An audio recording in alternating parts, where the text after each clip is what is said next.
Well, hello and welcome, everyone. I'm here with Amelia McHenry today. Hi, Amelia. Hey. Hey. I am so excited. Amelia is like one of the very few course participants I've actually met in person and gotten to hug. So, like, that's a special thing for me.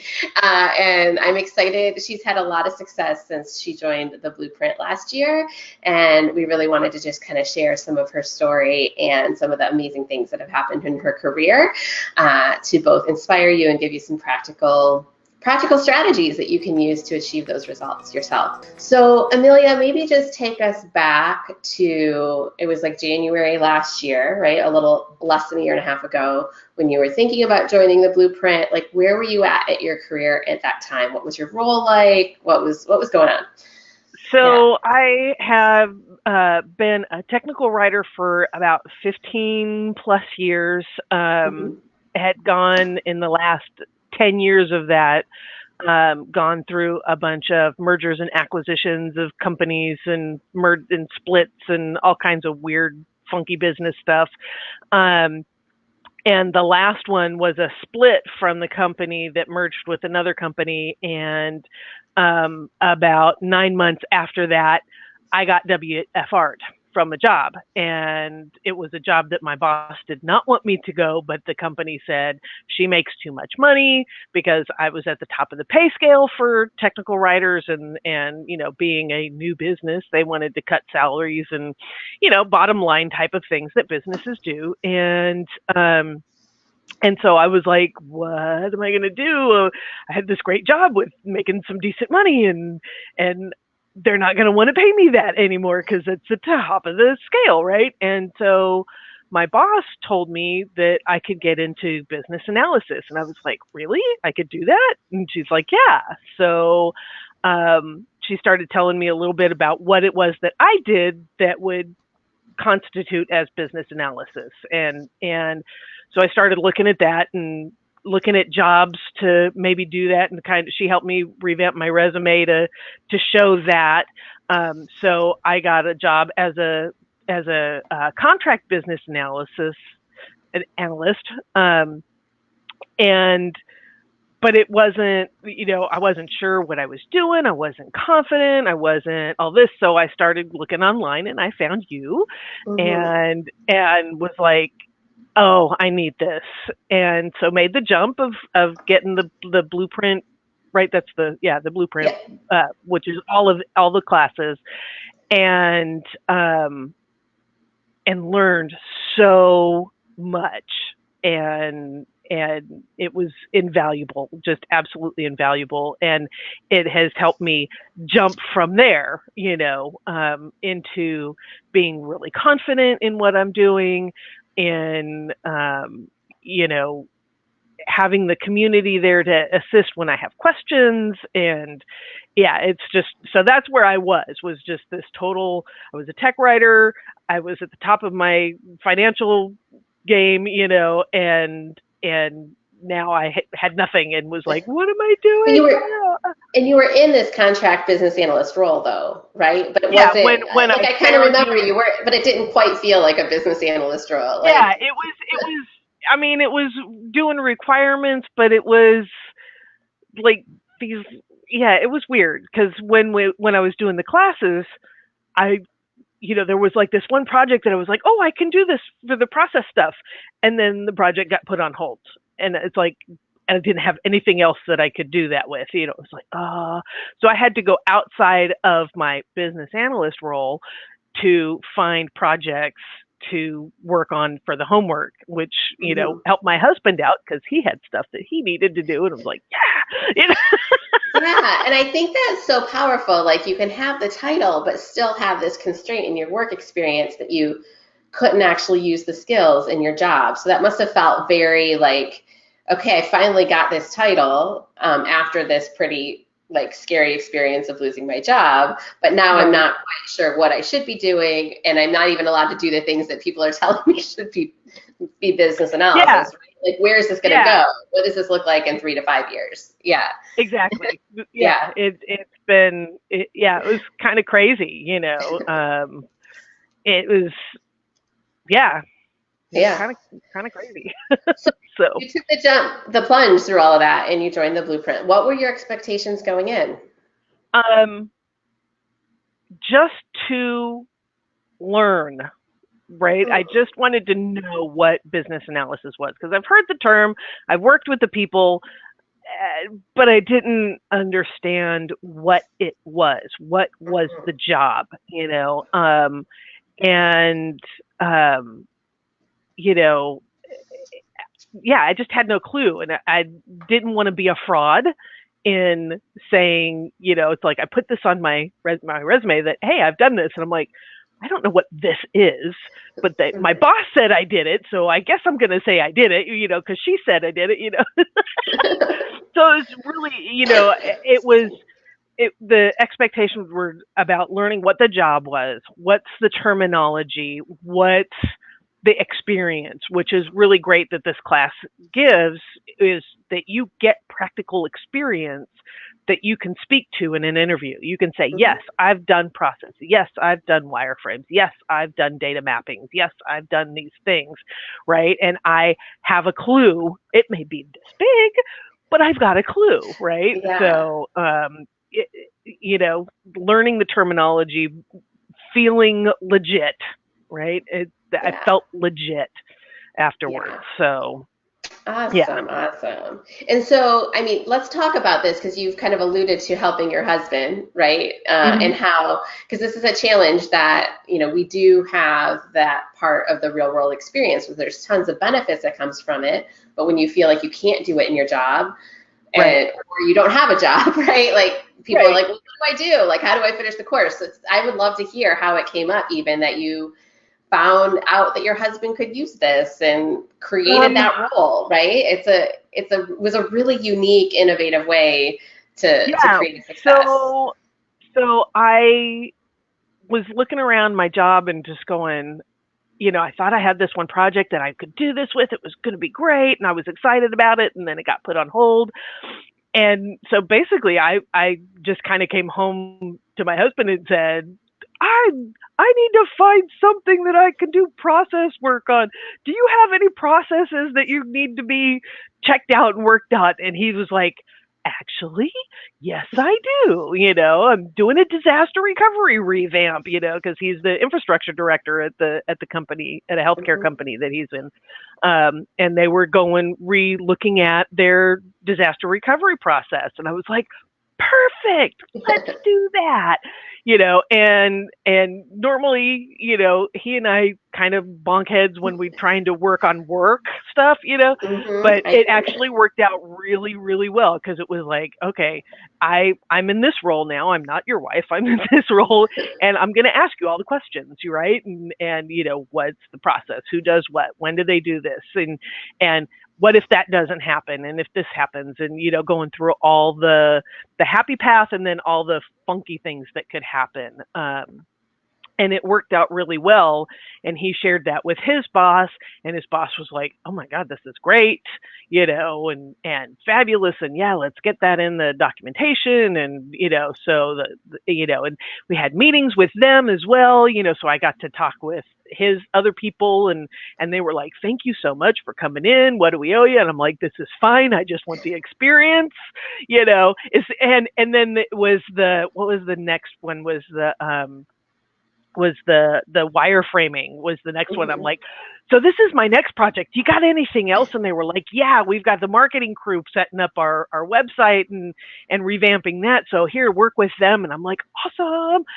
So I got the first two of the sections of the course. I got to work with them. They got improved things. I got to learn. They knew I was learning, so it wasn't like, oh, why don't you know this? We're paying you for this, rah, rah, right? So it was this really great relationship that we had. And then the other thing was that my husband is also a musician and putting out albums just kind of as a hobby. So for the data mapping and getting, all that big data stuff together, I used his and my youngest daughter's albums as, customers, who are buying the customers, who are, how do we want their address? Do we want their, how does that match up to PayPal and getting all that data mapped out. So that was just an internal hobby that we used to do this data mapping work. And man, talk about a rabbit hole. That was you think, oh, this is so simple. We're just shipping out some CDs, right?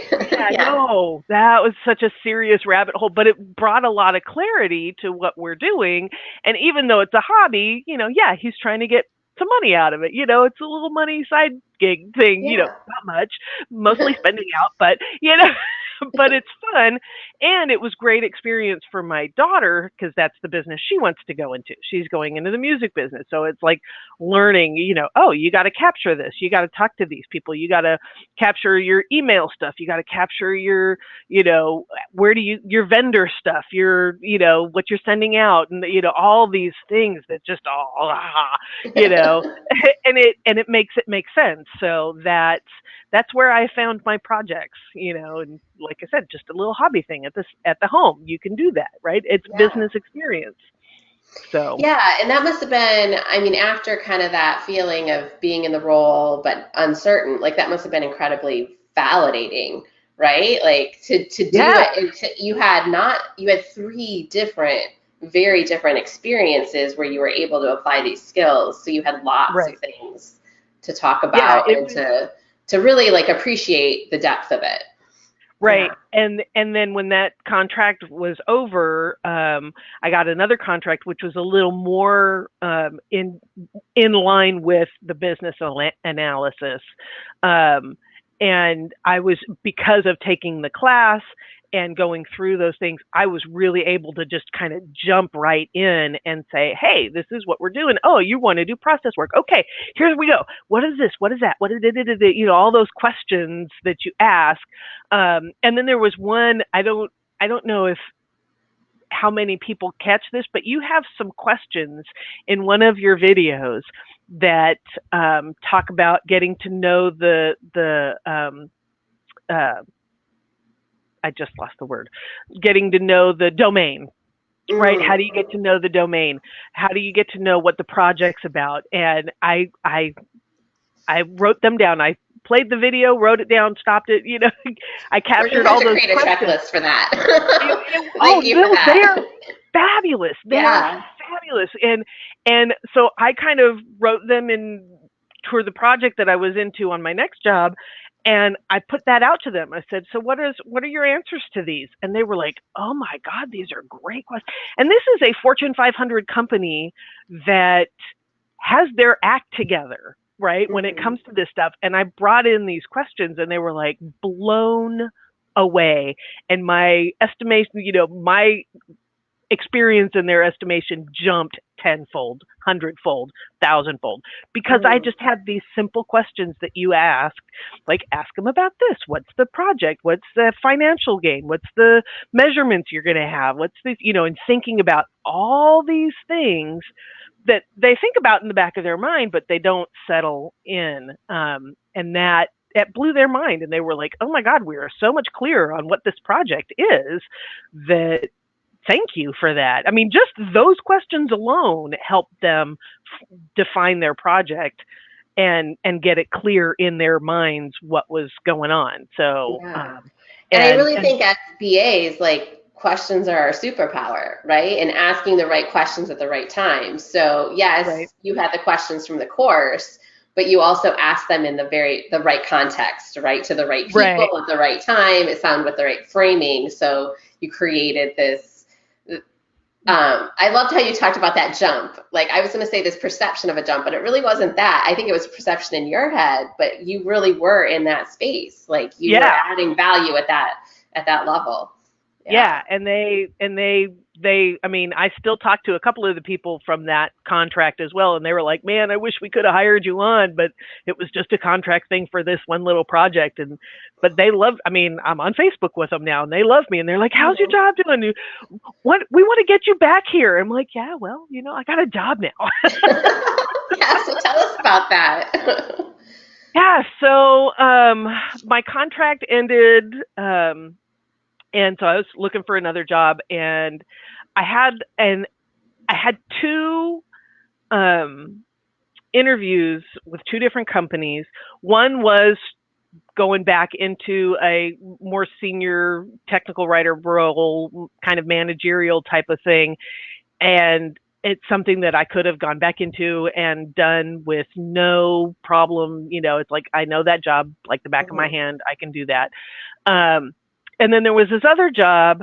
They weren't paying as much as the technical writer one, but it was the one that I was like, oh, it's a business analyst role. And this would really stretch my learning because it's a completely different industry than what I was in. I was in healthcare. I know healthcare like the back of my hand. I can do that in my sleep. This is an auto insurance industry. So different. You're still dealing with federal stuff, but it's so different.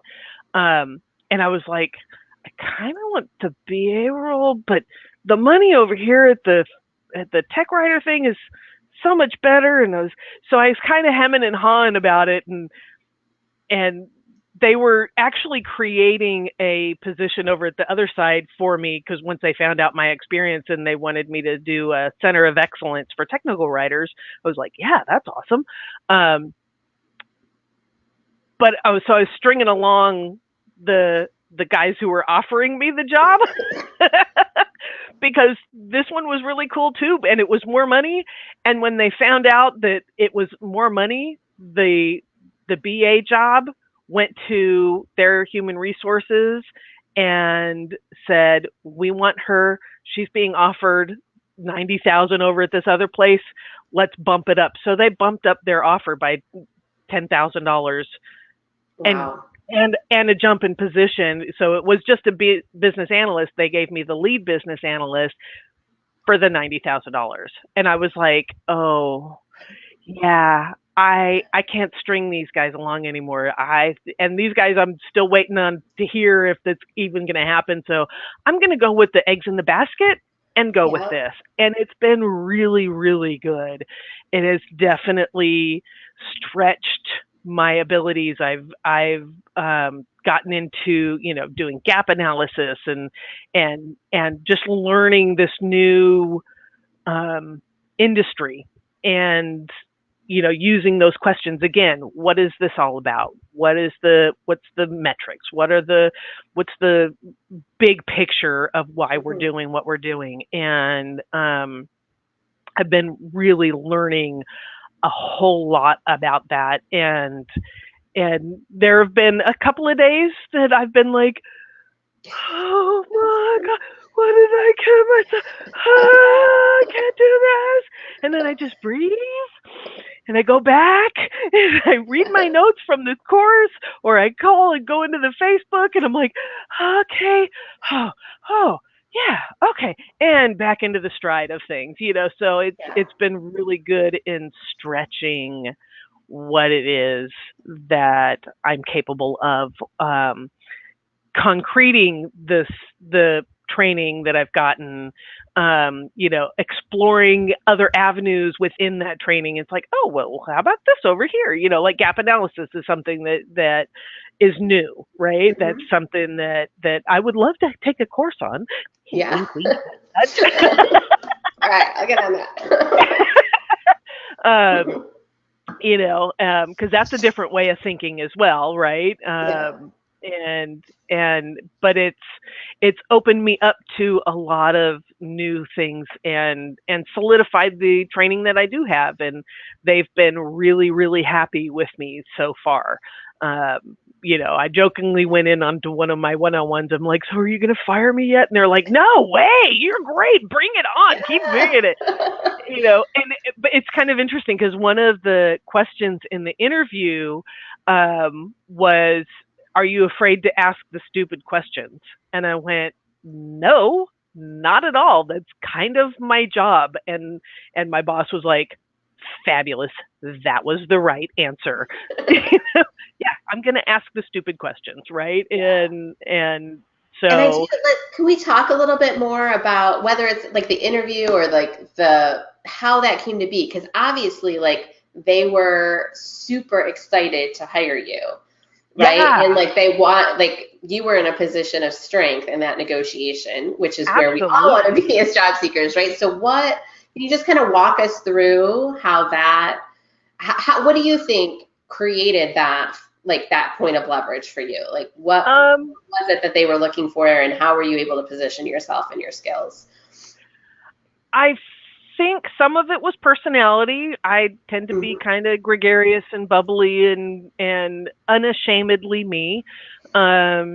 So I think that's part of it. But I think the other part was that I could speak to what they were looking for, right? That Mhm. I could use the terms, when I they asked me about what tools I've used, and I mentioned balsamic, and the guy's eyes just got bright and wide, and he's like, "You had me at balsamic," right? I Yeah, was and like, that's "Okay, like, how did you know? You don't, it's not like you knew that going in, right? There was a no, I certain had amount of no how things kind idea." of fell into place. Yeah, Yeah, I didn't have a yeah. clue about that, and being able to talk about creating the processes, the documents, or Hmm. finding refining those with both my husband's work, with the job afterwards, and being able to speak to the things that I worked on, Hmm. um, through the training and through subsequent positions, um, and I was able to speak to it with confidence. It wasn't like I was like, well, yeah, I kind of worked on this project, and it was, yeah, I worked on this project, and we had this problem, and we did this, and this was the solution, and blah blah blah blah, Yeah. blah. And I think one of the biggest questions that assisted in that them really wanting me was he he brought up a meeting that he had, and he said one person, a key stakeholder, was um, getting defensive, or very adamant in that he wanted something a certain way. It had to be this certain way, and come to find out, the guy was cursing out people. He was yelling. He's like, "No, we're doing it this way, right, right." But he was very diplomatic in the interview. But he's like, "So what would you do with a person like that?" And I sat and I thought back to your trainings, and it was like, it's not about the how, it's about the why, right? Why does he want that thing? What is it that he thinks he's going to get out of that how, that the technical people are going, there's no freaking way you're getting it, right? And that's where the consternation was.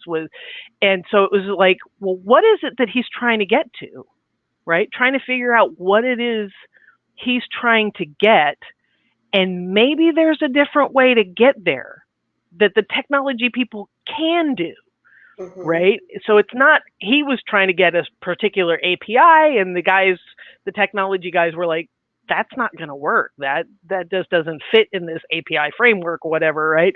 It's like, well, what does he think he's going to get out of that? So it'd be asking him those questions. What is the end game, Hmm. right? And can we find a different bridge to get there? And I think that was another question that he really just went, "Yep, that's the person. That's the because it's not about the how.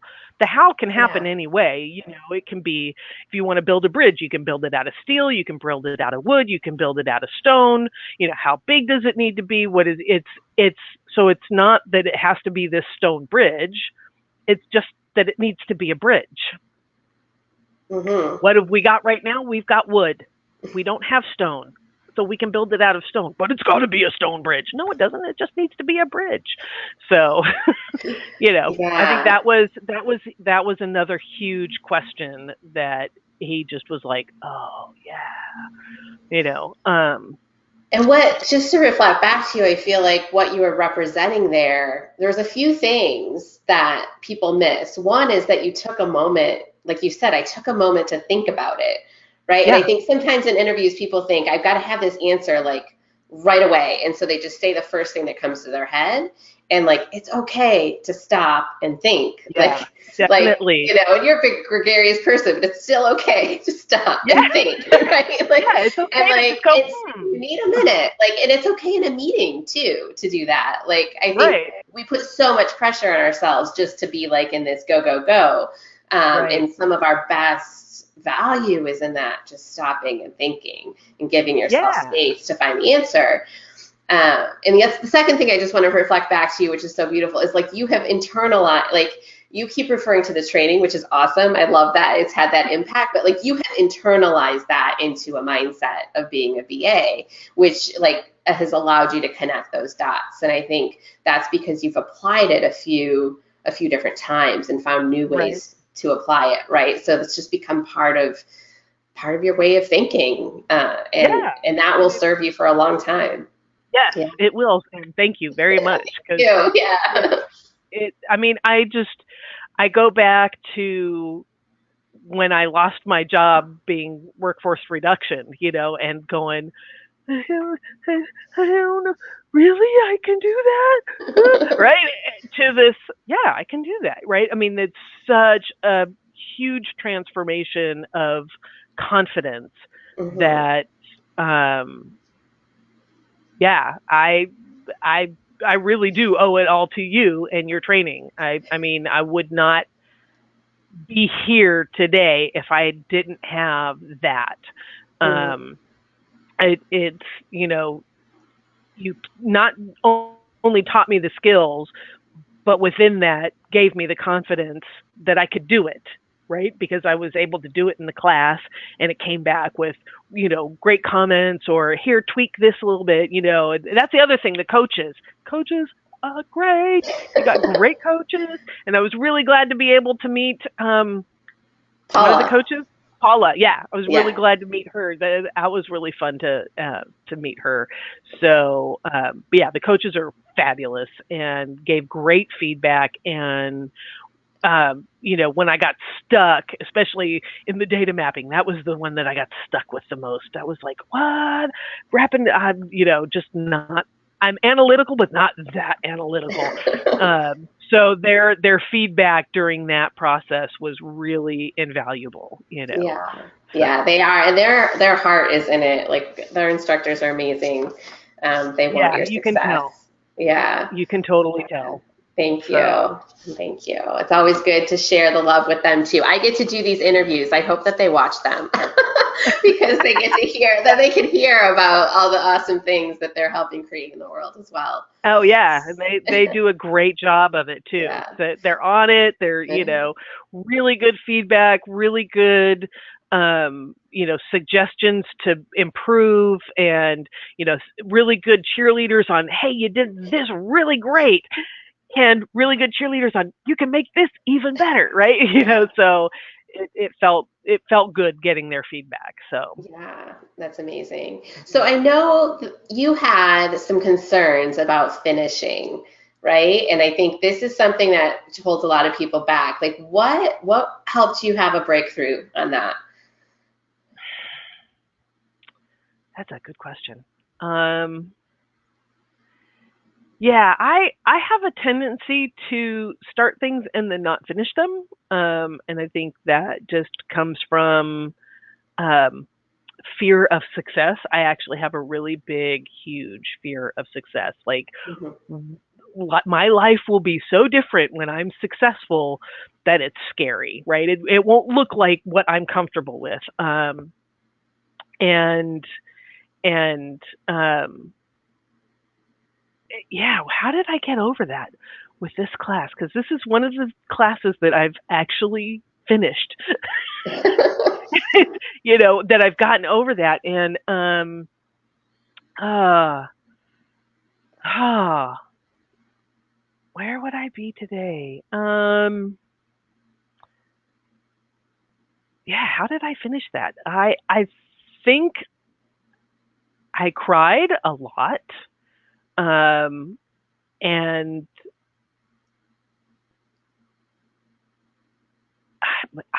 I honestly don't remember what I was going through at that Okay. time.